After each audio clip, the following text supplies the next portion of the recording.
Lens and trains और footpath के काम जो हैं लगभग 1 करोड़ रुपए की लागत से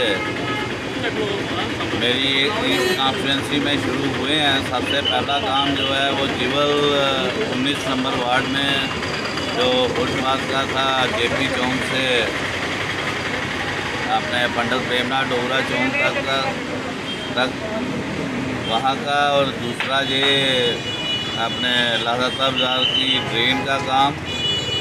और इसके बाद पंचवक्ता रोड की ड्रेन का काम, और उसके साथ साथ अपने रेजिडेंसी रोड का फुटपाथ जो कि सीधी चौक से लेकर जय हिंद बेकरी तक जाएगा, और उसमें फुटपाथ और ड्रेन सबको अपग्रेड किया जाएगा। और उसके बाद रुनास मंदिर से शबील तक फुटपाथ और ड्रेन का काम, ये सारे मिलाकर 1 करोड़ की लागत के सारे काम जो है ये शुरू किए गए हैं। आज मेरे साथ आरएनबी के, क्योंकि ये काम जो है आरएनबी के माध्यम से हो रहे हैं, आरएनबी के AWE राजेश शर्मा जी, उनके जेईस वगैरह सारे मेरे साथ हैं, और मेरे अपने कार्यकर्ता इस मंडल के अध्यक्ष गोपाल जी, खुदरी कंदारी जी, राजकुमार जी, चमन जी,